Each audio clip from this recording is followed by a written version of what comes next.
Hey, thanks for checking out the Notsam Wrestling YouTube channel. While you're here, hit like, hit subscribe, turn the bell on, because today, Effie is in studio. Effie has become a phenomenon across the independent wrestling circuit and is making heads turn and conversations start everywhere that he goes. I wanted to talk to him about it all, about deathmatch wrestling, about having potato chips shoved into you, about literally changing the way wrestling fans interact with professional wrestlers. If you want to get any more info about Effie, I'm posting all the links in the description right below. And of course, you can listen to this podcast right now from Not Sam Wrestling. Just look it up on Spotify or Apple Music or click the links below. Let's go to the Effie interview. Here in the Not Sam studio, for the first time, somebody who I literally think is changing wrestling, and for the better. Ladies and gentlemen, he's here. Effie. Hello. Effie is here. Effie lives. That's such a wonderful introduction. Well, I think you are. Because, and it's like little things. Like, if you look at what you're doing, like specifically at like GCW shows, for example. Right. The audience loves you. And they're on your side, and you're coming out, and you're wearing fishnets, and you're wearing trunks that say "Daddy" on the back, and you are being as Effie as humanly possible. And it doesn't feel like that long ago, where not these human beings, but that sort of general crowd. Like, I mean, I grew up in the ECW era, right, where it was normal to hear the most.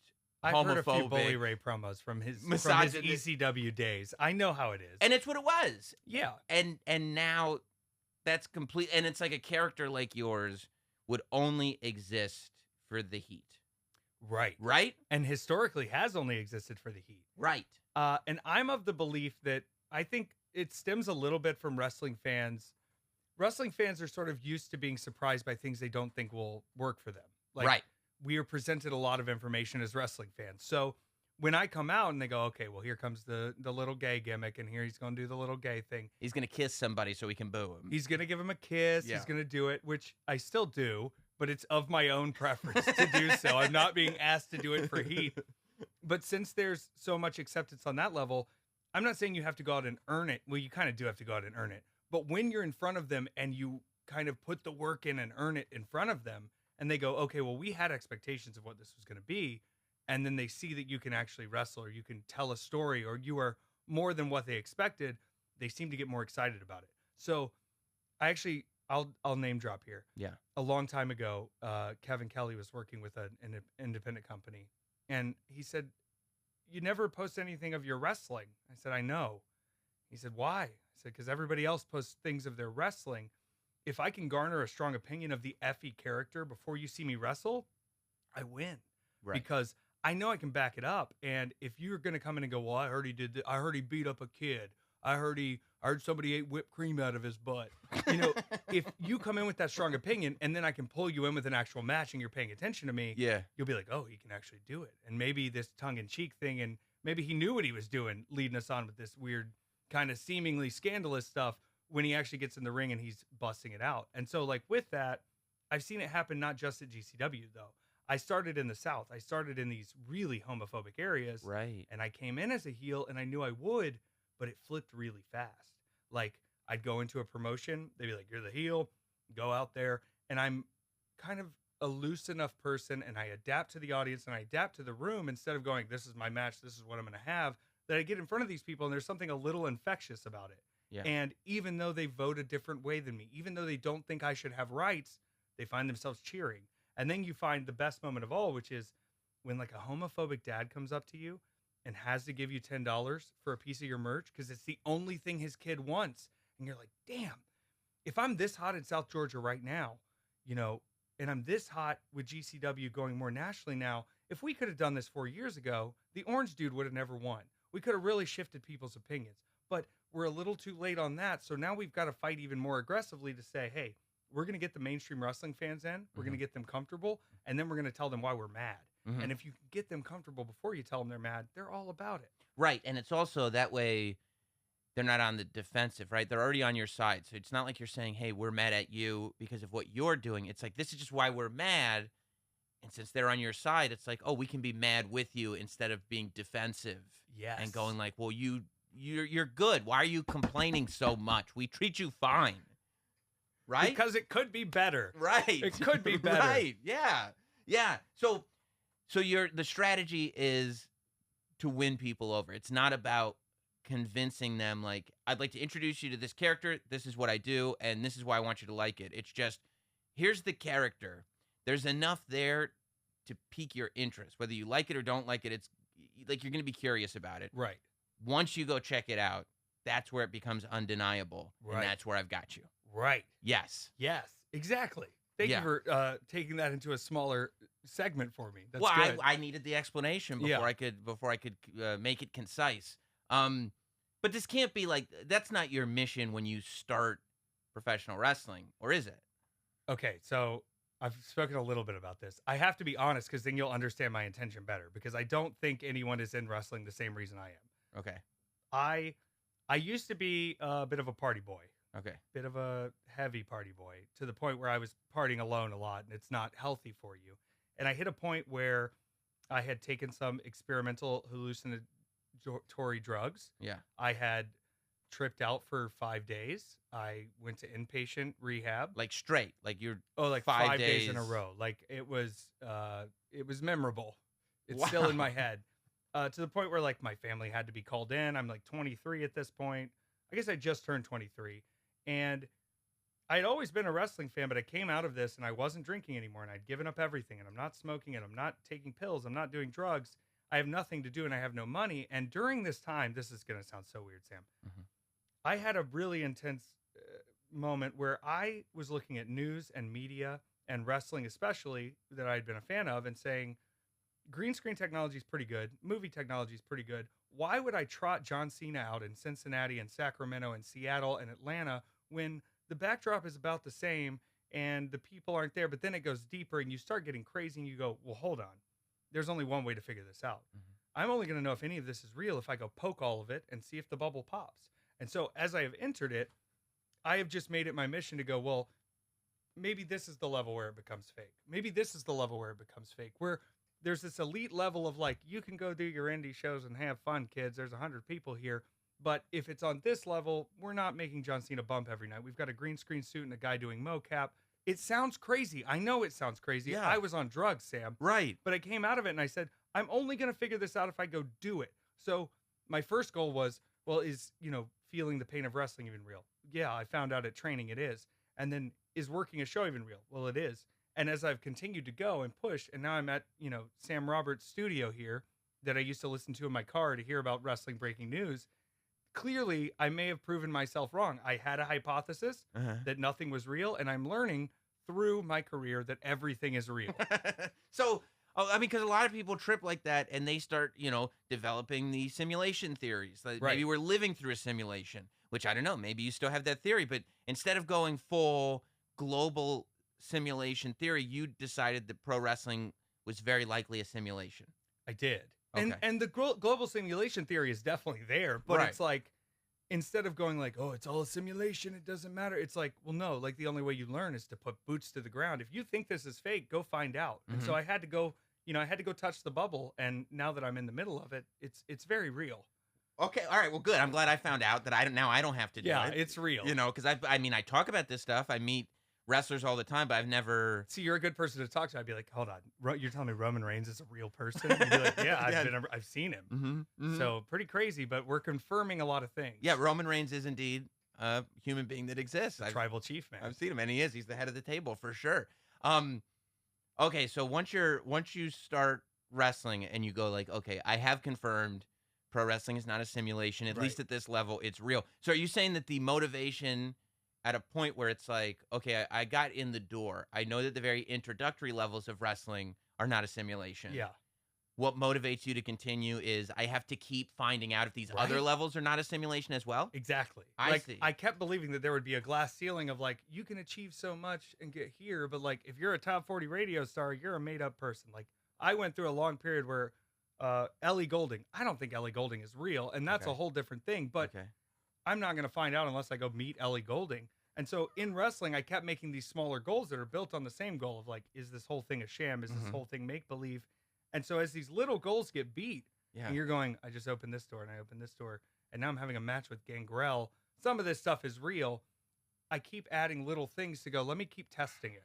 And on the back end of that, I'm a little asshole. And I talked to my mom about it the other day, and she's like, you just like pushing people and seeing if you can mess with them. Right. And I've tried to take that energy and put it into kind of a positive sense in the world of wrestling and fixing things that I don't think are necessarily right. But it's still me being a little bit of a dick going, hey, you shouldn't do that. And seeing what happens. And as long as those bubbles are there to push and poke and pop, I'm going to keep seeing what that next level is and finding out. So when you meet a guy like Gangrel on the indies and you have a Yeah. match with him and you can confirm that this is a real person, and like I'm sure through speaking to him you go, and also his history in the WWE is real. Right. Do you talk to him and go like, just, to put this out on the table, Edge, because he's one of these top guys. Right. I know you're real.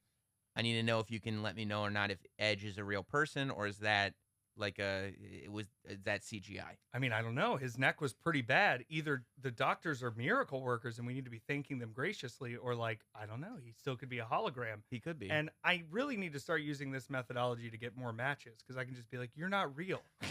That's the fade. Yeah. Hey, Triple H, you're not real. Yeah. If you cut a promo. Hey, wait, this guy doesn't think I'm real. You're not real. Prove to me you're real. Yeah. I don't care about your championships. I don't care about what you've done in this business, because you don't exist. Right. Not to me at all. At all. At all. In At all. general, you were created in a computer, lab. In a lab. And I mean, I thought that growing up looking at wrestlers, you go, oh, they're created in a lab. Like, look at these dudes. They're right. crazy muscular. They're wild. They're over the top. You don't see people like this at the grocery store. You don't see people like this at the bank. So you're going like, where did they come from? Where did these people even appear from? There must be some system, some like they pull the kids out of kindergarten, or maybe they just make them in a lab and say, you're going to be one of the wrestling entertainers. We've created you to do this. Yeah, this is the natural extension of that, like, cartoon characters brought to life. Yeah. You're like, okay, well, okay, all right, okay. How do you bring a cartoon character to life? You can't. Cartoon characters don't exist. Yeah, they're in a whole nother dimension, I think. Yeah. So did this all come to you in that 5 days? Yes. It did. So It was intense. You were a wrestling fan.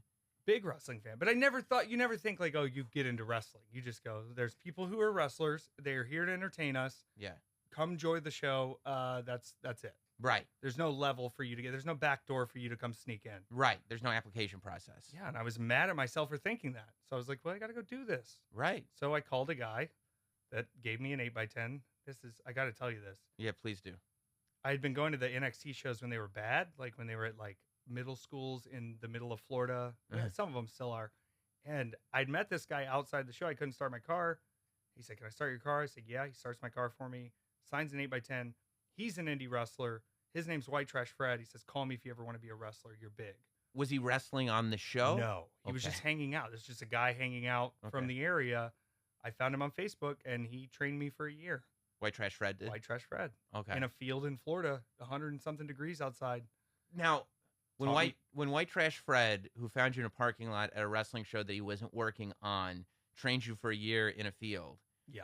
Does that add or detract from your theory that none of this is real life? I think it felt like real life. Like Okay. I could smell the ring, and I could smell the forest, and I could feel the bugs, and like you're going out there for hours at a time. It's very hot outside. You feel the bumps, you feel the sweat, you feel your body going, oh, I'm gasping for air. It's real at that point. And I think like in a sense for myself personally, I'd almost accomplished the mission right there. I got in the ring.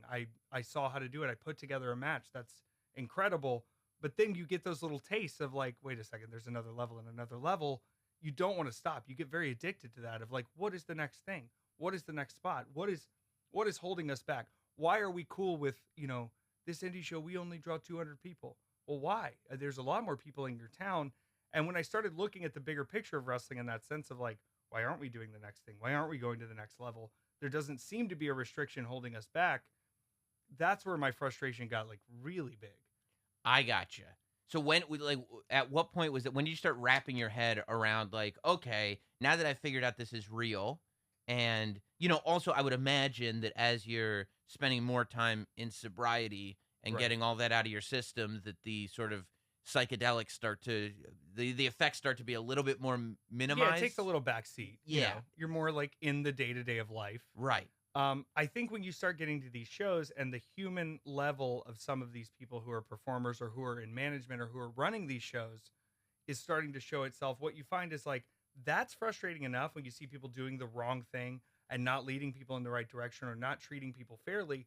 But what was more frustrating was sort of the ho hump about it of like, well, that's just how it is. And you're looking around at your peers who are supposed to be, leaders who are supposed to be big names in wrestling who are supposed to be guiding us, and they're sort of going, well, that's just how that goes. You're like, why? Why does it go that way? Well, that's how it's always been. And when that frustration takes you over, it's like it's a bigger thing because you're going, hold up, I can't stop at any point now because I'm going to go home. If I go home and sit on my butt and don't want to wrestle anymore, I'm going to be sitting in the back of my head going, oh man, these shows are bad. These people aren't getting paid. These people are being treated poorly. Talents aren't getting the opportunities they need. So it became sort of an incessant, like, I can't walk away when I started seeing the results of what I was putting out. And when I opened my mouth, when I was told not to open my mouth, or don't do this, you'll be blacklisted. Don't do this, no one will ever work with you. Every time I did that, there was no consequence. And all these people that I thought had power all along Mm. never really had any power. And so the more I've gotten up and the more sort of respected in the wrestling community I become and the more people I meet, it seems like it is much easier for me to take a stance and say, you know what? No, I don't have to keep my mouth shut. Wrestling is just as much mine as it is anyone else's. And when I have opened my mouth, positive results have come from it. So the people that are saying, oh, it just stays this way, it stays this way, it got me even more motivated to just get in there and go, no, it doesn't. Mhm. And like you said, with the people behind you, my favorite thing to do is take money from promoters who don't really like me, but know they need me to sell some tickets Mhm. because that's where we win. When the fans are telling the promoters what they want to see at their shows, and the promoters are going, we're going to do this instead, and their fans dwindle and dwindle and dwindle, instead of going, you know what, if we spend a little money or if we brought a couple weird things in that we maybe don't think will work, but they seem to be excited about, when they take these risks, they're seeing like massive return on interest, truly. Right. So you don't have that thing where you need acceptance from like a promoter or a figurehead type. Like No. you let the kind of audience and the dollars tell the story of whether you're successful or not. I think so, but I think that they follow along with it. Yeah. For as much as backstage you hear like, we're not going to give the fans what they want, we're going to give them what we going to give them. And that, I know I'm kind of doing my southern ass regular Jeff voice there. It's not always southern people doing it, but that mentality of wrestling is also, we could talk all day on this. It's really built on that old school mindset of, we got to get them to the live event. So we got to have the build of TV tapings with 50 people in there so we can get them to the live event. And instead of like moving with the times and getting with how technology has changed, how quickly we want information, they just go, no, we're going to let it sit another 4 months. The fans have moved on, Right. you know? Right. Absolutely. So at what point do you start? Because also, I think it's interesting that you didn't come out until right around that Oh, same yeah. time that you got sober, right? I mean, I feel like this is such a big part of your identity as fans know you. Yeah. The idea that you were whatever you said 23 Yeah. when you came out is like, so you're telling me there was a 23-year existence of Effie when he was not out? I was not publicly out until that whole, like, I call it July 1st debacle, because it was July 1st, 2013. I was just like, okay, things are changing clearly. And at that point, I'm a full grown adult. I have a job. I'm in management. I'm running a moving company. I've graduated from the University of South Carolina. All my friends in college knew I was up to all sorts of things. But in that time, it's a little hard to explain. I just spent time with my college buddy, but like I was the party. And my dad once told me, he's like, you got to be careful with peer pressure. I was the peer pressure. I was the one going like, should we do these Adderalls and drink Four Loko and stay up till 6 a.m?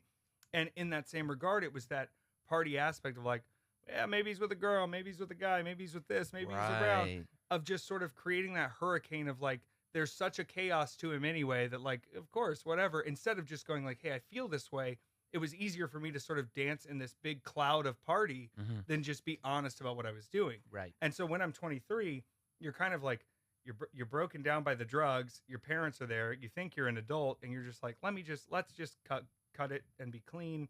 Let's get it all out on the table. So like that opening moment, I think those first few years of wrestling, especially going in the South, being a heel, it's like therapy almost, Mhm. because I'm spending all week in customer service, which is one thing. I'm spending all week acting pretty straight around, employees that are blue collar, that are, not typically around a lot of gay people. I'm playing it pretty straight. When I'm out on the weekends and, Homer in the front row wants to cause a conniption, I'm going to pull a sweaty dollar bill out of my trunks and dump it on him and say, "Go get me a drink, honey. Now you and your wife both have something to think about." And it seems aggressive, but it was working stuff out in me that was Yeah. like, there was sort of just easy hate able to flow out of me. And in those 20 minutes where you're a heel and you're bad, it's out of your system. You're very calm afterwards, but you start noticing people coming to you going, "You're like me. We didn't feel comfortable going to the show until we saw you were here. We heard there was a gay wrestler. We wanted to come out."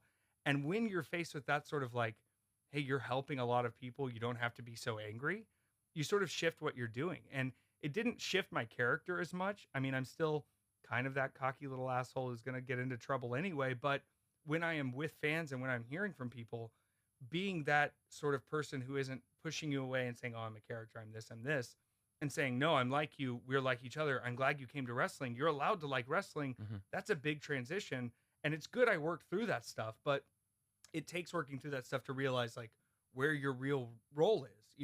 Yeah, and I also have to I have to think that the bravado that you're able to have as a heel, where you can shamelessly be confident in yourself, Yes. probably when you're trying to find that real life confidence in yourself, helps a lot because you know what it feels like to be shamelessly confident in yourself, which would eventually allow you in real life to get to this point where you can go, "No, I can there's no reason to have shame Right. in Right. anything I'm doing. I can be shamelessly confident in who I am in real life, and it doesn't have to make me a bad guy," Yeah. But the right? hate helped too because I recognized a lot of my privilege. Like, Mm, I'm a 6 foot tall white male. I'm cisgender. At the end of the day, a 6 foot tall white male can get a lot of things done in the way the world is right now. And I mm. recognize that. And so when I have this hate hurled at me or when people are throwing slurs at me, back in the day, this isn't an everyday thing.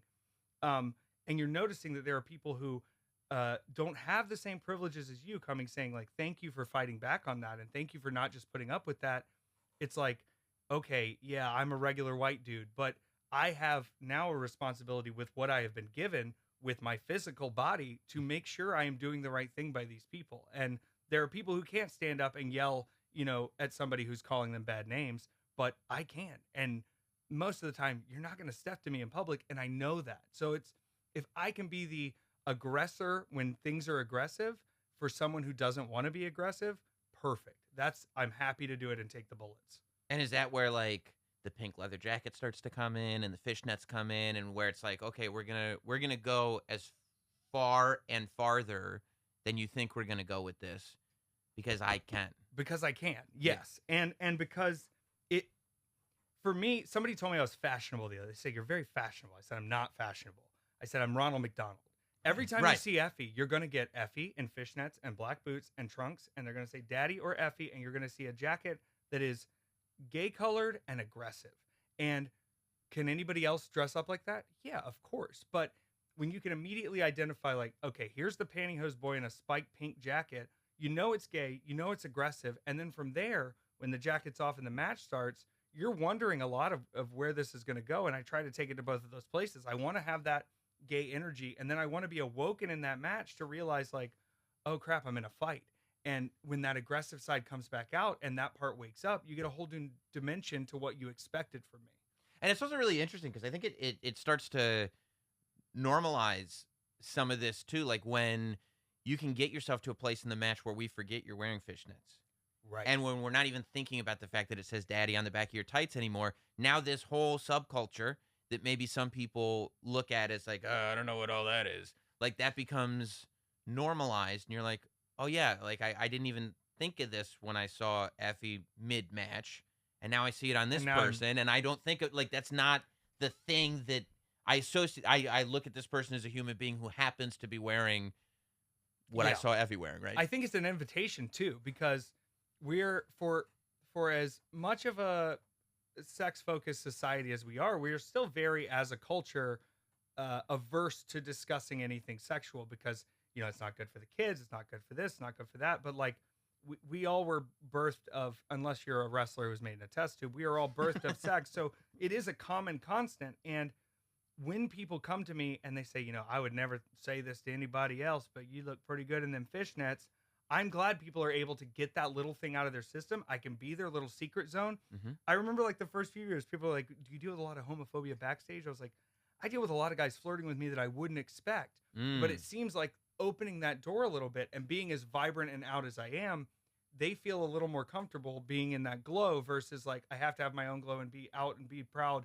It's like, hey, sometimes I have those thoughts too. And it's like, it sounds silly, but it's very important for people to talk about that stuff and feel comfortable. And if we can open that door by me just being out and wild and crazy, good, learn something about yourself. You know what I mean? Right. And I'm assuming pretty quick, like just on energies. I mean, the same way like anybody of any gender kind of knows, oh, this person, like when you're talking about people backstage, this person isn't necessary. Like this energy I'm picking up from this person is not a normal, pure friendship energy. Like there's something else going on here. I would imagine that you, even if maybe the person talking to you isn't fully comfortable and aware of it yet, that you probably pick up on that right away. You get ideas. I've learned to try to not make assumptions too, though. Yeah. But like not to jump around, but like the toughest thing for me now is people do want to give me that attention, and it's not always because they are attracted to me.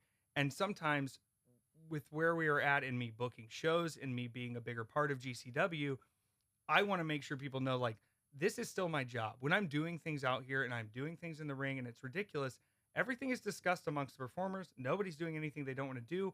When I'm backstage, I'm getting ready for my performance. Mm-hmm. I'm going home to my boyfriend. We've been together 5 years.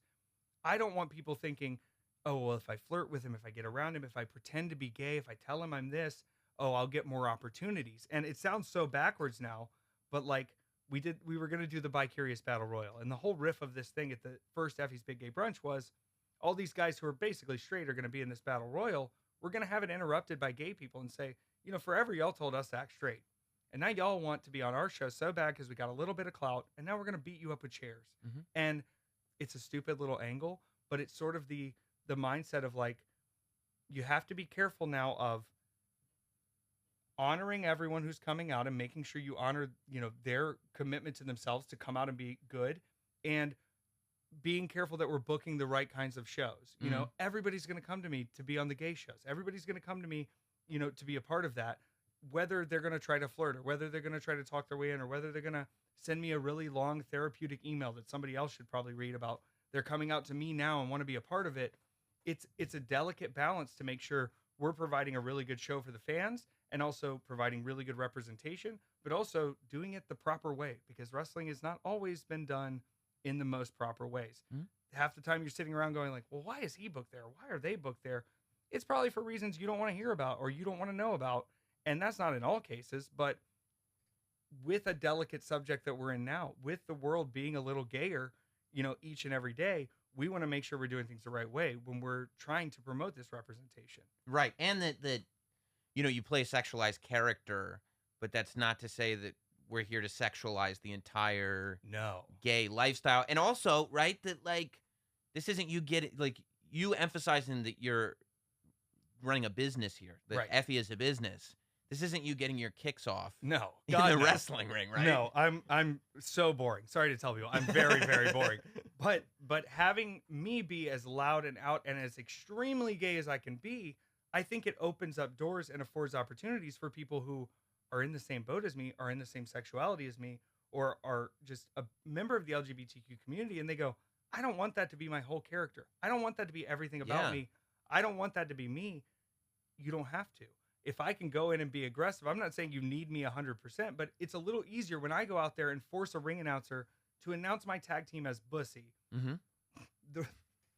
The room then goes, something weird's going on here. So then when you have talent later who are of the same vein and not as aggressive about it, there's nothing even weird there. There's not the whispers or the chatters of, I think that one's a gay one. It's this has been so gay that you can now freely float, and we're proud of you. We're happy you're here. We want to support your talent, but you don't have to go out there and hold the butt plug up every time. Right, I'll do it for you. And that's good of you to do that. That's You know, somebody's got to take on that burden, man. But you're ripping the Band-Aid off, right? Of course. You're tearing it right off, right from the beginning. This is what this is. Now we can just relax and enjoy a wrestling show, right? Right. And that's the whole point. So at what point, because I think that a lot of people who might have started in the same way as you, which is, I know wrestling on TV. I know wrestling as a fan. I don't know what this is, though. I don't understand the business at all. And also, it could be a simulation. It could be fake. Like, the idea that you're able to go from that space to a space where, like, you feel an ownership of it. You were just talking about how you feel like you can go and say, you don't have to do it this way. You can do it this way. Right. I understand the wrestling business, at least to what I do in it. And I don't have to listen to everybody giving me advice. You know, that's somebody that has zero imposter syndrome whatsoever. And I think that imposter syndrome pops up a lot with people who get in without a knowledge of it and never quite stop feeling like the student. So, like, at what point did you feel comfortable enough in it where you were like, no, I get it, and I get my part, and I'm secure in that? I think it was little bits at a time, because I didn't come in with a real trainer, and if you're in Florida and you don't have a real trainer, you're really not getting booked. So you're telling me White Trash Fred is not a real trainer? He is a professional wrestler, but he does not have like a school. I see. You know, I wasn't trained at Team 3D. I wasn't trained with Jay Lethal. I wasn't, going up to Lance Storm's school, and I think I would have gained a lot of knowledge there. But also, there's sort of that punk rock attitude of like, nah, I'm just gonna get in there. Mm-hmm. And the more I got in there, I, having no emotional attachment to it, you notice that certain trainers are not leading people in a direction to get over, because they want them to have reps and reps and reps and reps. And, this match, you're going to get one move in and you're going to bump 9 times and you're not going to get over till I say you are. And when you start looking around at the people who hold the power, you go, he's never gotten over, and he's never been anywhere outside of this state, and he's never even worked for any of the major companies. Why are we taking direction from people who can't pay their bills doing this job? Why are we listening to people who the only reason they are able to stay in this industry is because you paid them $4,000 times 30 times however many people are in your class, and you're not seeing them every week working on TV. You're not seeing them go out and do stuff, but they know, and they know everybody, and they're going to tell you exactly how to do it. I go back to Florida. I see guys that have been there 5-6 years. We've been wrestling a long time.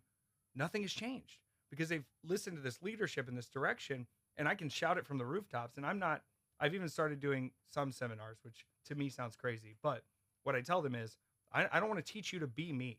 Mm-hmm. I want you to be able to have success on your own and pick the path for you. I don't think WWE is for everyone, but that doesn't mean it's a bad path. Mm-hmm. I don't think it's for me, but that doesn't mean it's a bad path. There are all these different ways to make your money in wrestling. And by listening to one person, you're not going to get the whole story. Yeah. You've got to take the information from everybody. But these cats are like military soldiers. They hear one person who taught them how to bump. They will listen to everything they say. And even if you tell them a good idea, they're going to go, well, I don't know. He doesn't think it's a good idea for me to do that. It's silly. And it keeps you treading water instead of getting bigger and getting better and getting in front of new people.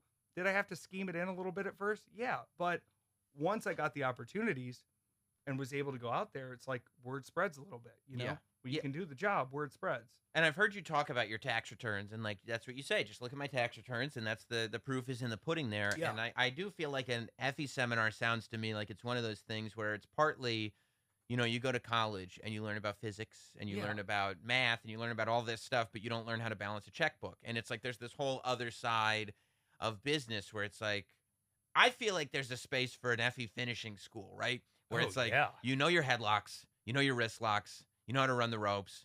Let me tell you how to make some money here. Let me tell you. And once you make money, let me tell you what to do with the money. Well, and I keep a mysteriousness to the Effie stuff. And like, I'm not going to go over my whole resume with you, but like, I've done some things. And coming into wrestling at 23, I'm already managing a business. I've graduated from college. I spent a year working for Hootie and the Blowfish. Learned a lot there. I've toured with bands. I've done all of this. So coming into wrestling, I wasn't, I just turned 18. I'm going to be a wrestler. This is my dream. It was, hey, I have bills to pay. I have a real job. I have things going on. I'm going to do what works for me. I'm going to do what makes me money. And if it doesn't work for me, I'm probably not going to go back and do it anymore. Mm-hmm. And that hard line to wrestlers, they don't want to hear that. They want to hear, you take every show, you take every booking, you do everything. You don't have to.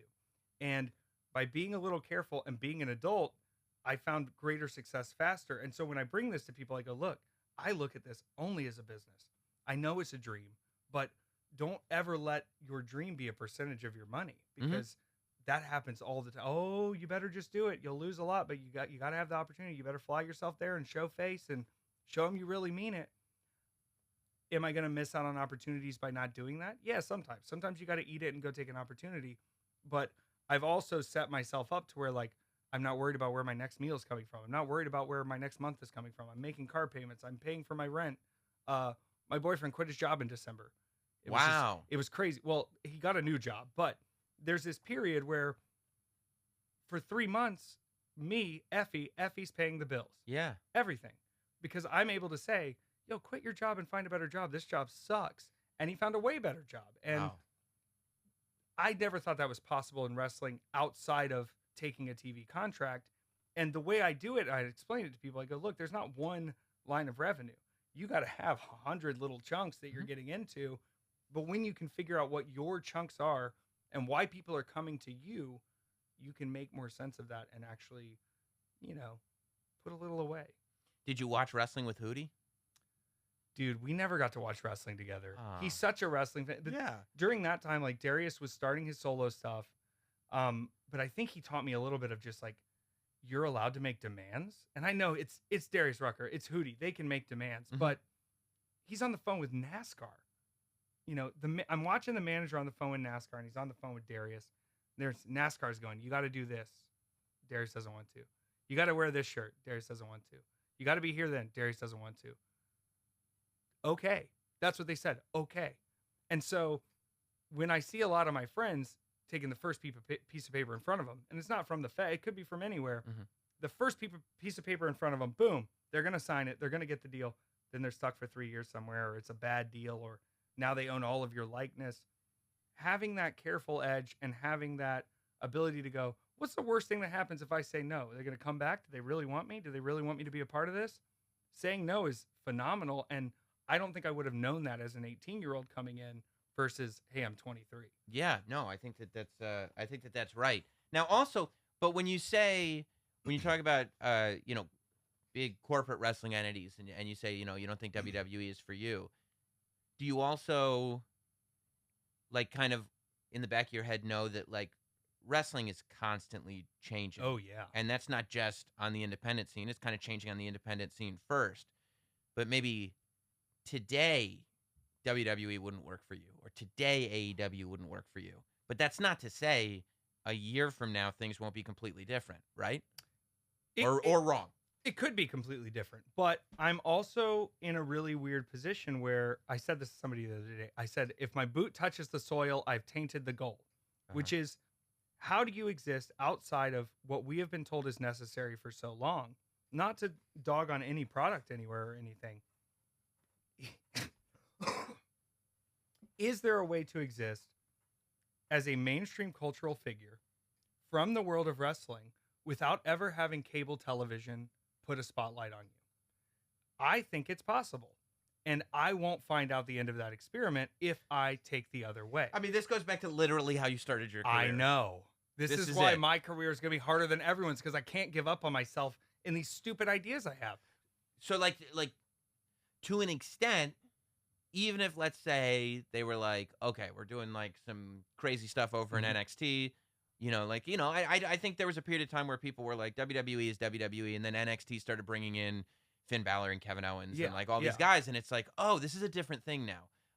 Even if they did that again, and it was like, oh, this makes perfect sense, and Effie showing up at a takeover can make a big splash, you have locked into this idea on, yeah, but you don't need that, and I won't prove that, and also it won't be true, right? Unless I'm the one who does it. The same way you have to hold up the dildo so that everybody else doesn't have to. Yeah. You have to prove that you can do this without that, so that the person who doesn't get that opportunity doesn't need that opportunity. Yeah, knows it's possible and knows they can do it. It sounds really anti, when you hear it out loud, but it's not. And it's sort of, I just want to put that challenge up. And in wrestling, I've never seen anyone get over who follows the rules. And when I look across everybody, they're all following the rules. You know, there's a very set system at both of these companies on how you're going to get into the company. You're either super over on the indies and they'll bring you in and maybe get rid of you in a couple weeks, or you go through the program that they have set up. And both places have a program. And that's great and that's good. But there's so much knowledge I have learned out on the independent circuit and out doing these shows and dealing with 100 million different bosses that you have every day that I think if I went into that system now, I would probably backtalk too much. But I look at the ratings. I pay attention to cable. I pay attention to the numbers that come in. Everybody tells me Tony Khan's a numbers guy. They say you and Tony would get along. He's a numbers guy. So we'll prove it, because if he's looking at cable ratings, he's not a numbers guy. The ratings have nothing to do with anything but your advertisement. It doesn't have to do with the way that you are placating the nation or the way that your media is being taken in. Mm-hmm. There are a lot of people who watch wrestling who will never have cable. Mm-hmm. There are a lot of people who watch wrestling who will do it illegally, whether they care about it or not, or whether they are trying to stop it or not. Instead of fighting these things, which, you know, I understand fighting the illegal streams, why not look at how your information is spreading? Why not pay attention to what is getting over on TikTok? Why not pay attention to, hey, wait a second, this half-second clip of Jericho on TikTok of, you know, somebody roasting him or something going on, people are going crazy over it. Why don't we work more into that media space? Why don't we see what we can gain from this? Because I say this as someone who streams on Twitch every week. Mm-hmm. I saw the NXT ratings one day, and they were like 680,000. Mm-hmm. And I did a 2-hour stream on the front page and had 251,000 people, unique viewers, come into my stream. Mm-hmm. My revenue is not going to be the same as NXT for their 680,000. But my viewership is half of what yours is, just showing indie wrestling, because I've been given a spot in this Twitch page to see if I can keep people in. And then I've got Twitch calling me going, your retention rate is incredible. You have knowledge of this product. You're walking them through it. There's so much diversity to the product you're showing, and people who never knew wrestling was anything like this are finding out about it. The problem with the indies hasn't been that we don't have the best product out there. It's that we have never had distribution, and that line is gone now. Cable was necessary for a very long time. I thought the network was a great thing. I think it's good to be able to say, hey, there's 15 million Peacock subscribers that have access to WWE content, but they don't give a crap. And when you have a dedicated 1 or 1.5 million people who were there and wanted those archives and one of those things, they missed the boat, I think, a little bit on the jump. They probably made a lot of money. But long term, how far can you push people before they start going, I don't know if they really care about us here? And when you put that care back into the fans and take that time with the fans and ask the fans what they want in their product, we have seen the return with it. And we've seen the ability to do it. I'm going to say this as safe for work as possible. People tell me, they say, when we watch some wrestling on TV, it feels like we got to keep waiting and keep waiting and keep waiting, which is good. It's tension. It builds, just like Westworld, just like any HBO show. You've got to have long-term tension. But they said it feels like we're allowed to bust at the GCW show every time. Right. You know, WWE, you might get 2 really big busts a year, but it feels like at a GCW show, you're busting all the time. And that is on purpose. It's us saying, hey, I'm going to do the coolest thing possible. I hope you can all keep up. And the rest of the locker room is so motivated by that versus we better make sure we protect this person because they're not that good, but we already paid for them and we didn't know they weren't good till they got here and this and this. With GCW, it's what is going to be good, what is going to get people's attention. Sometimes that is long-term storytelling. I mean, we just saw with Nick Gage and Ricky Shane Page, I mean, some massive heat, especially going back to the showboat tomorrow, Run Ricky Run. There are people throwing bottles at Ricky Shane Page. I mean, this is like the 80s. Mm-hmm. We have those moments of the long term, but the fans nowadays, with social media, with the way we were able to get everything as quickly as possible, we need to bust. We are not of the generation that can wait 4 weeks to show up to the big show and do it. We got to do it. And that's why people keep coming back, because if you miss a GCW show, you're not just going to miss little storyline things. You might, but you're going to miss big moments and you might catch a clip. But when you're in the zone and you're watching these things live, you know there's going to be big moments. You know there's going to be big things that go off. And we want to make sure we provide that for you instead of saying like, they'll get the big moment down the line. And I see WWE doing some things where you bring back Goldberg, it gets a pop. It's big. It's Goldberg. Well, and then next year you bring back Goldberg and it's a pop. And it seems like instead of going, you know what, we can take all these new talents that we have we have the Performance Center, we have the best place in the world. We can really push these things and do some weird stuff. all these guys who have their talent now, who are in their peak, are not getting that chance to bust as often as whoever feels like coming back from 92 to 99. Mm-hmm. Well, I want to talk about your busting, because you're right. You're right about the philosophy, and you're right about the way the internet has sculpted things. I mean, I've had conversations. It's not even about wrestling. It's about entertainment. Like, memes are not just something that you laugh at. Like, memes are everything. Right. Like, memes are the way people communicate. Memes are the way people take in entertainment. Like, it's just memes. That's Right. it. It's literally everything. You had a couple of moments at the last at the time of this recording, GCW weekend in Atlantic City, which was Zombie Walk and Tournament of Survival. Yes. And the first one, I really, really enjoyed, because, I mean, I enjoyed both of them, obviously, but the first one I loved because it was one of these moments where even a non-wrestling fan, or even, like, you don't have to be anybody that understands anything about anything, and you know how much damage this is causing, how bad this hurts, and that's you're in a match with a death match with a gentleman named G Raver, who's a death match legend. Yes. And you get to this place in the match where your back is completely scratched up and bloody, like it's just open wounds all over your back, light tubes, and just torn it to, and glass had torn it to shreds. And G Raver gets you on the top rope, on it over his knees, Yeah. like almost like spanking, but like your butt was off your back is flat across his knees, and he grabs a bag of salt and vinegar potato chips. Yep. And it's like, these aren't gimmicked potato chips. It's a fresh bag from Kroger's or wherever. And he opens it. You could smell them in the room. Like, everyone was like, we could smell them in the room. And he opens it up, and he takes out like handfuls, and he takes a bite. And that's like that magician's trick of going like, see, it's not a trick It's potato chip. real chips. And he spreads it. He crunches it up all into your back. And it's one of those things like, Yeah. oh, He mashed it in. Even if it's, I don't care, and it's not. But even if you could say, even if somebody's watching GCW for the first time and they're like, the barbed wire's fake, and it's sugar glass, and they're fake light tubes, and it's like, oh, I know those cuts are real, and I know that salt and vinegar potato chips in a sliced up back sucks.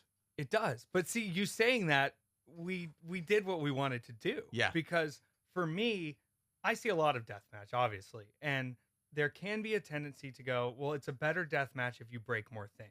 And to me, the heart of deathmatch is surviving torture, right? Like, to me, yeah, you can have a ton of glass, and we did, and you can have a ton of barbed wire, and we did. You can have all of these things, but when a fan can connect with an amount of pain, everybody's had a cut on their hand and reached into those salt and vinegars and gone, oh, that's horrible. Now you know my whole back is cut up. There is something undeniable and wincing about that pain.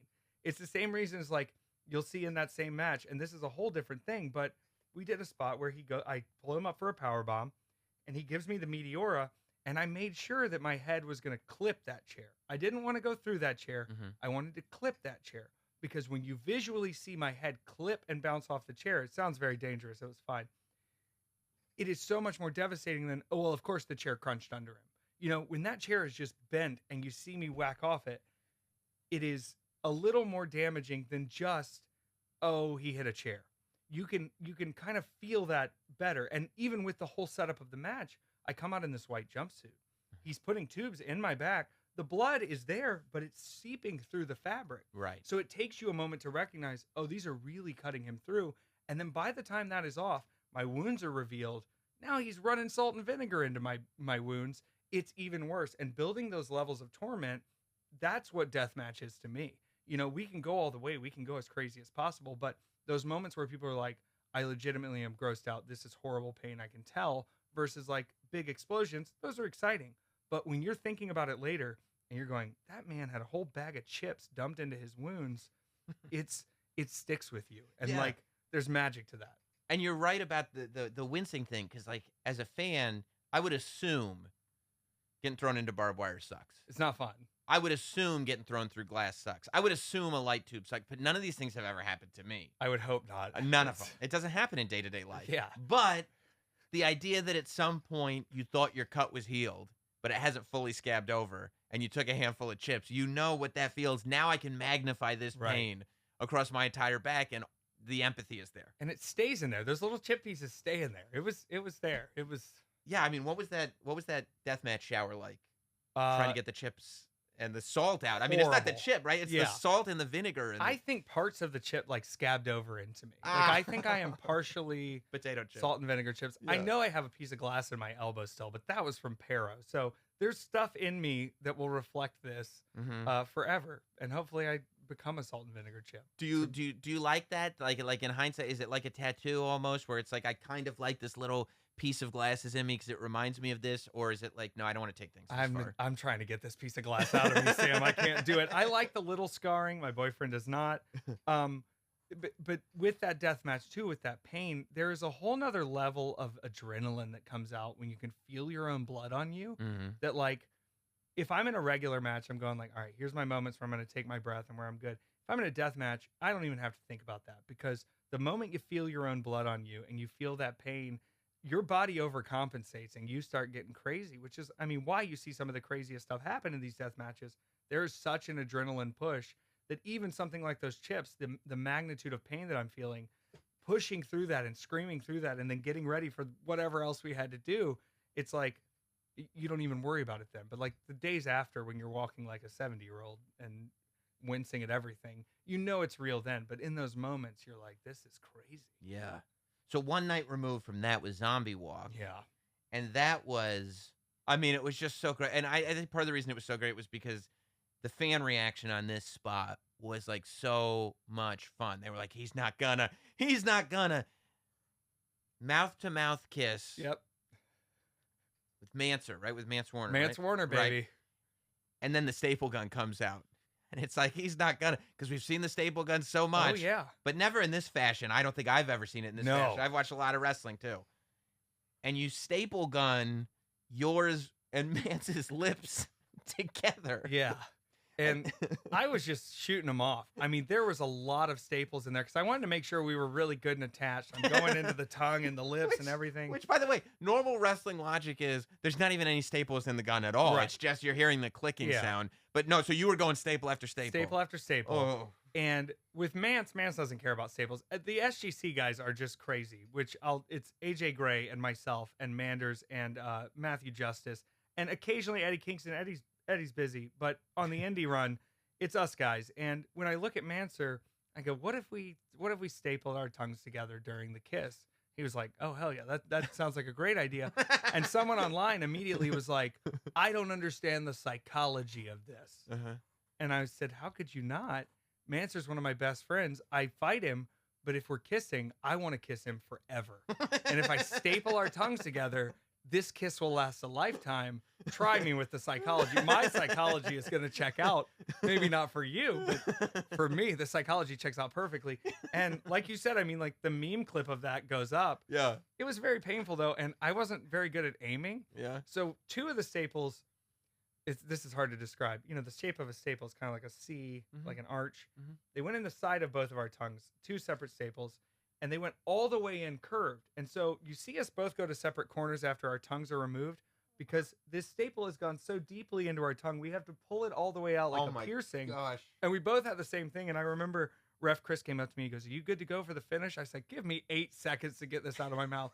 You know, there's a lot of blood with your tongue. And so I'm like gagging on the blood and I'm trying to get this staple out and I'm going, I'm so stupid.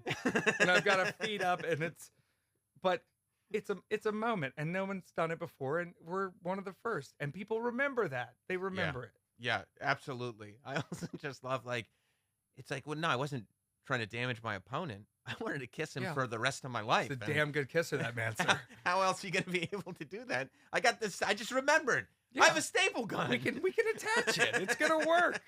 Now you see when I explain it like that, you're like, this makes a lot of sense. It makes perfect sense. Do you think about that? Like, at what point do you go like, okay, stapling our tongues together, that's a great idea.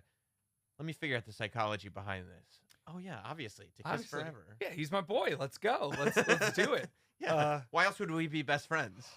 He puts up with a lot. You got to do a little hydrogen peroxide swish after that one, just to be sure. Does it kill? Yeah, it kills all the bacterias there, and But does it hurt like really bad? It's Does it sting? not as bad as the staples going in. I guess so. It is. I'll forget. You know, I occasionally smoke cannabis now as a therapeutic means, and I'll forget when I do things like this, so a few days after I remember eating, I was like, did I eat something hot? Did I burn my tongue? What happened? Oh, you stapled it to Manser. So I have to constantly kind of remind myself that, y- you reap what you sow. Yeah. My Now, after a match like that, do you guys like go, that was awesome, it worked perfectly? Or do you guys go, well, why, what? What did we just do? There was a little bit of that. What are y'all doing? But I think there's so much absurdity in what we do anyway, and especially with the SGC guys, there is a method to the madness of making sure we are bringing this crazy outlaw spirit everywhere we go. And when people see us, they know it's like they're crazy, they're going to go wild. And it's not saying we have to injure ourselves by any means, but they do want to see us take it to the next level. So we're constantly braining with each other of like, what is that next step? What is that next weird thing? What's that thing that's going to stand out? Not so we get over, but just so like the show is more wild and enjoyable.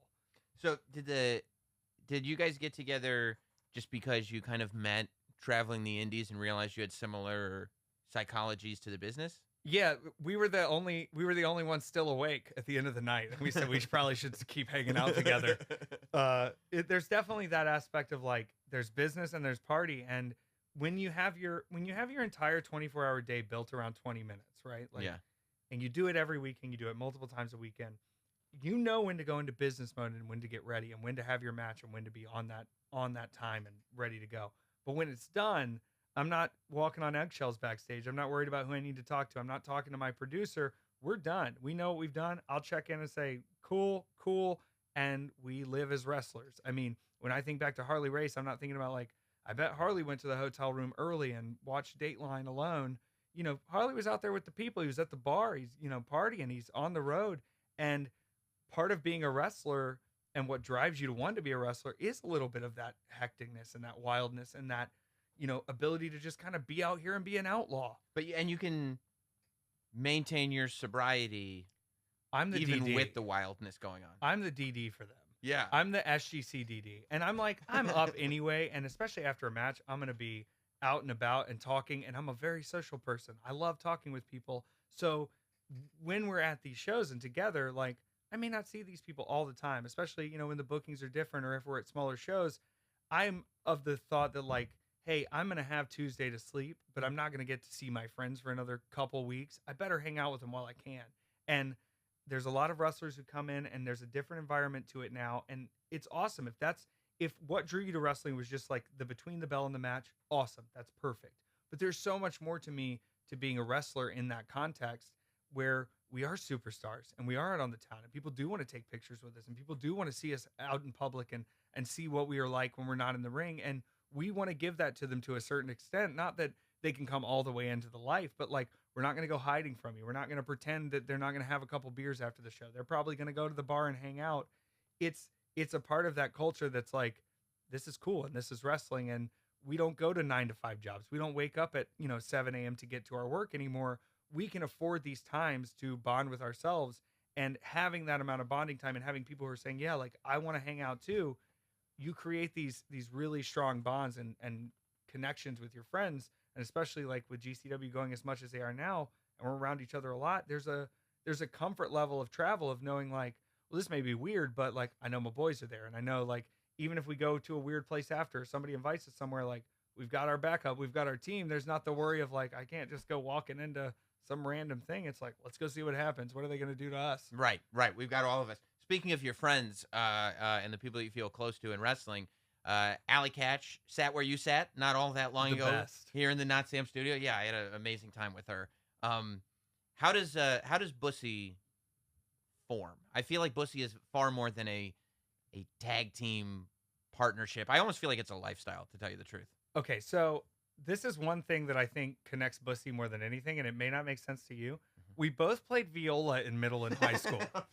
Okay. And you may not know this. I don't. If anyone's in orchestra, they know this. Viola players are weird. Really? Like orchestra kids are weird, but like a violin weird is a very different weird than a viola weird. Viola weird is like, we should sneak off of the trip and go get into trouble weird versus like, I have to practice every note and be perfect. Violas can kind of chill in the background. They have the party. They bring the energy. And so knowing that about us, we were hanging out a lot of shows anyway, but we had that match.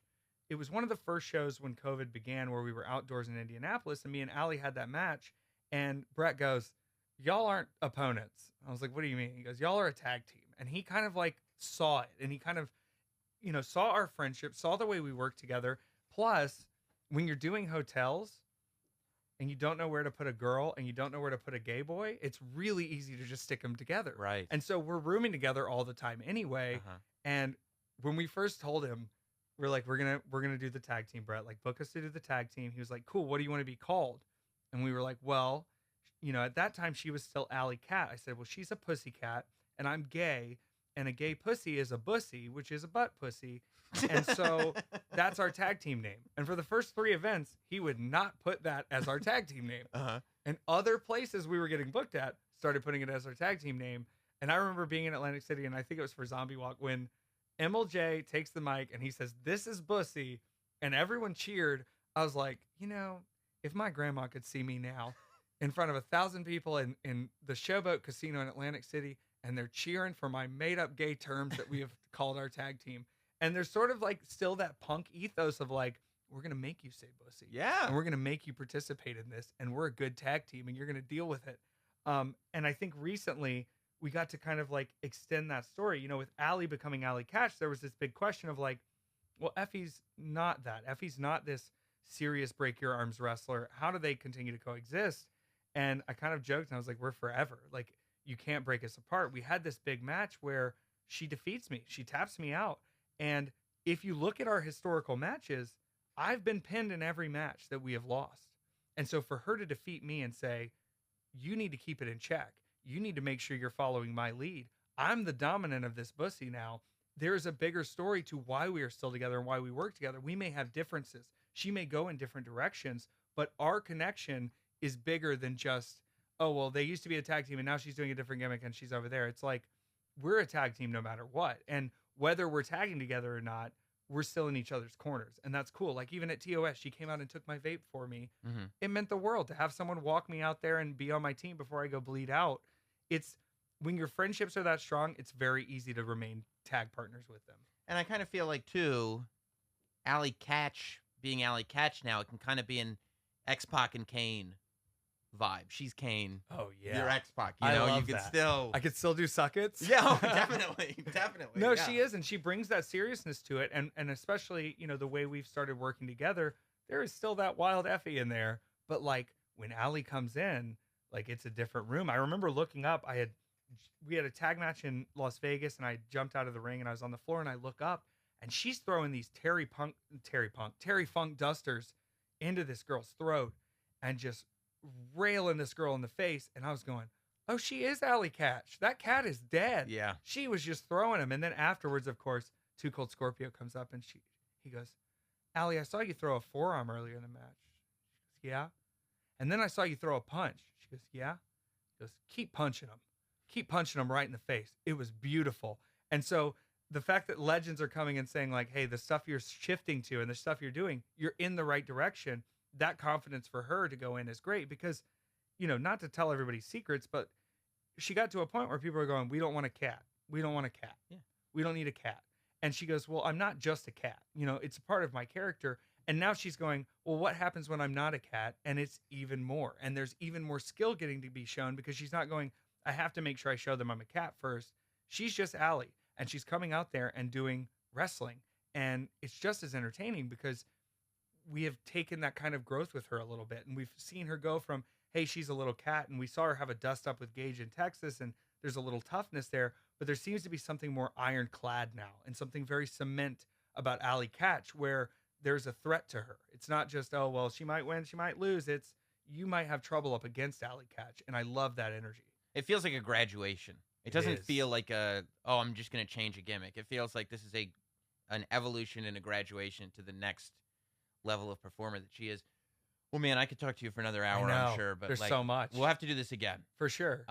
Is there any place I'd like to ask, is there any, for people who are maybe for whatever reason still not familiar with Effie, is there any match or clip or any place where you'd like to send people in the direction of? Well, given the times we're in and what I hear from people a lot, I suggest they check out my match with Nick Gage from 2 Cup Stuffed in Chicago.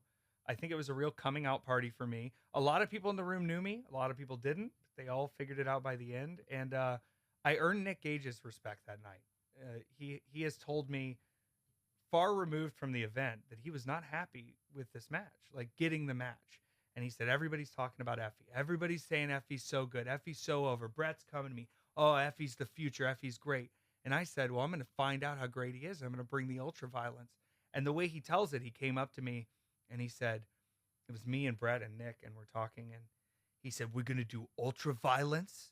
We're going to do glass. And we're going to do it from the opening bell. And I looked you in the eyes and you didn't even flinch. And I knew you were a tough dude then. And I was like, knowing in my head, I was going, I'm up against this Nick Gage threat. I don't know what could happen. And having that confirmed, that there could have been a little bit of a threat there, that makes me so excited. Well, then everybody check that out. Your social media. Effie lives. Effie lives everywhere. And is that the same on Twitch? It's the same on Twitch. Okay, because Twitch is big. lives. Twitch is big. We do Monday Not Raw every Monday at 8. I don't know what other shows are going on at that time. Right. We watch independent wrestling. We talk crap. I gossip about the weekend. It's at least a 3-hour show every Monday. Also, Weird Wrestling Wednesdays are coming back, so that's going to be exciting. Awesome, man. And then I got to plug Wrestling is Gay. Yes, of course, Wrestling is Gay. I got to plug Wrestling is Gay. Now, this is the Spanish shirt that I found on my floor this morning because I was getting changed. I want to say this first. We've raised over $4,000 for the Lost and Found Youth charity in Atlanta. They help with LGBTQ homelessness, but also with job skills training and mentorships and getting them, materials they'll need for work, resume building. So they do a lot of stuff start to finish with people who need a lot of help there. And we have moved our distribution over. I found the weakness of Wrestling is Gay after shipping thousands of orders myself was me. I'm not good at organizing myself. Yeah. If your order was wrong, it's because I packed it. So now we are doing another relaunch. We're going to have a lot more on that soon, very soon. And hopefully able to still, it's crazy to me to be a DIY independent dude and to be able to put out shirts that can raise that much money for someone else. Yeah. Like it seems unheard of years back. And now it's like, it's regular day to day for me. So I want to keep doing that and if my cup runneth over, then let me share. Right. So Wrestling is Gay is returning. Wrestlingisgay. And if you go to footballis.gay, I own that too. And I own sportsr.gay. Bring it, NFL. I love it, man. Thank you for hanging out. I appreciate it. I had a blast. Easy.